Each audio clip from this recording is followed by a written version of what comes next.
ఆంధ్రజ్యోతి విలేకరి హత్యపై ఏపీడబ్ల్యూజే తెనాలి ఆధ్వర్యంలో నిరసన ప్రదర్శన నిర్వహించారు. దోషులపై కఠిన చర్యలు తీసుకోవాలని డిమాండ్ చేస్తూ మండల తహసీల్దార్ కార్యాలయంలో వినతి పత్రం సమర్పించారు. చిత్తూరు జిల్లా వీకోట ఆంధ్రజ్యోతి విలేకరి జగన్మోహన్ రెడ్డి హత్యకు నిరసనగా తెనాలిలో ఏపీడబ్ల్యూజే తెనాలి ఆధ్వర్యంలో మంగళవారం సాయంత్రం ప్రదర్శన చేశారు. స్థానిక శివాజీ చౌక్ నుండి గాంధీ చౌక్ మీదుగా మండల తహసీల్దార్ కార్యాలయం వరకు ప్రదర్శన కొనసాగింది. శ్రీగంధం స్మగ్లర్లపై వార్తలు రాసినందుకే ఈ హత్య జరిగిందని, నిందితుడిని వెంటనే అరెస్టు చేసి కఠినంగా శిక్షించాలని నినాదాలు చేశారు. అనంతరం మండల తహసీల్దార్ కెవి గోపాలకృష్ణకు వినతి పత్రం అందించారు. ఈ కార్యక్రమంలో యూనియన్ అధ్యక్షుడు చందు సుబ్బారావు, కార్యదర్శి ఎం గోపిచంద్, దీపాల సాయి, శేషగిరి, టీడీపీ నాయకులు వీరవల్లి మురళి, కనగాల నాగభూషణం, బీజేపీ నుండి ఆడప సంపత్రాయుడు, సిపిఎం నేతలు కొల్లిపర బాబు ప్రసాద్, ములక శివ సాంబిరెడ్డి తదితరులు పాల్గొన్నారు.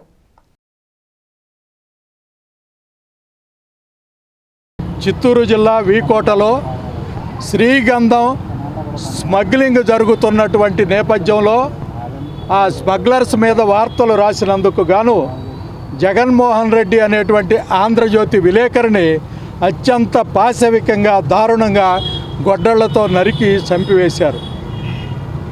జర్నలిస్టులు రక్షణకి ఏ విధమైనటువంటి కట్టుదిట్టమైనటువంటి చర్యలు కూడా కేంద్ర రాష్ట్ర ప్రభుత్వాలు ఆసక్తి చూపుతున్నటువంటి దాఖలాలు కనపడటం లేదు.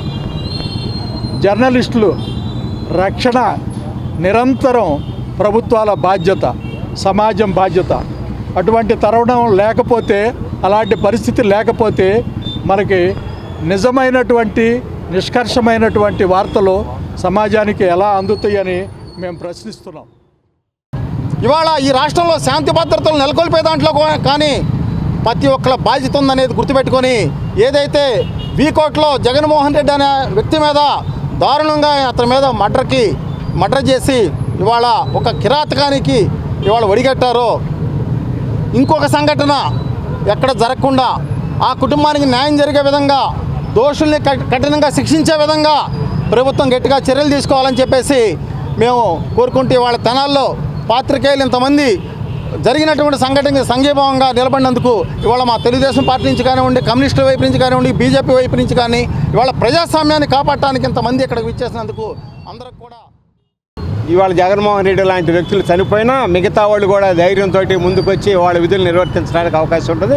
ఆ రకమైన ప్రభుత్వం ప్రయత్నం చేయాలి. అట్లాగే ప్రజాస్వామిక శక్తులు కూడా ఈ రాష్ట్రంలోని అన్ని రకాల సంఘాలు ఈ హత్యని ఖండించాలా, పత్రికా రంగం అండదండలుగా ఉండాలని చెప్పేసి సిపిఎం ప్రజల యొక్క గొంతు నులిపే విధంగా ప్రజా సమస్యలను వెలికి తీసే జర్నలిస్టుల మీద దాడులు, దౌర్జన్యాలు చేస్తే ఇక పత్రికా స్వేచ్ఛకి విలువేముంటుంది?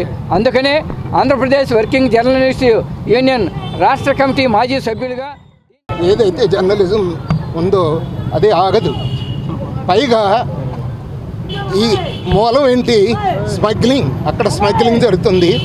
ప్రభుత్వం పూర్తిగా దాన్ని స్మగ్లింగ్ ఈ సంఘటనల మూలకాన అక్కడ బాగా జరుగుతుందని అర్థం చేసుకొని పూర్తిగా దాన్ని అణిచివేస్తుంది. కాబట్టి ఇలా ఎవరైతే తప్పుడు పనులు చేస్తుంటారో వాళ్ళు తెలుసుకోండి. మీరు ఒకళ్ళని చంపినంత మాత్రాన మీరేం తప్పించుకోలేరు.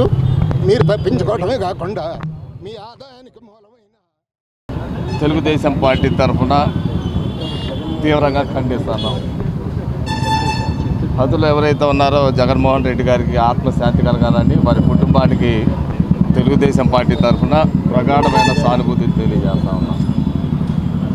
పెద్దలు చెప్పినట్టు 4 స్తంభాలు ఏదైతే ఉన్నాయో, చట్టం, న్యాయం, ధర్మం, అదేవిధంగా ఇవాళ పత్రికా రంగం, పేపర్ రంగం కానీ టీవీ రంగం కానీ ఈ 2 లేకపోతే ఈరోజు దేశవ్యాప్తంగా, ప్రపంచవ్యాప్తంగా ఇలాంటి దురదృష్ట సంఘటన జరగడానికి కారణమైన వ్యక్తులని కఠినంగా శిక్షించాలని, అదేవిధంగా రాష్ట్ర ప్రభుత్వంలో మేము భాగస్వాములం కాబట్టి తప్పనిసరిగా ఇలాంటి సంఘటనలు పునరావృతం కాకుండా ఉండటం కోసం గట్టి చర్యలు తీసుకోమని మా నుంచి కూడా విజ్ఞప్తి చేస్తున్నాం. ఎందుకంటే పోయిన ప్రాణాన్ని తీసుకురాలేం, రేపటి రోజున పోయకుండా, ప్రాణాన్ని పోకుండా కాపాడగలిగే శక్తి ఈ ప్రభుత్వానికి ఉంది.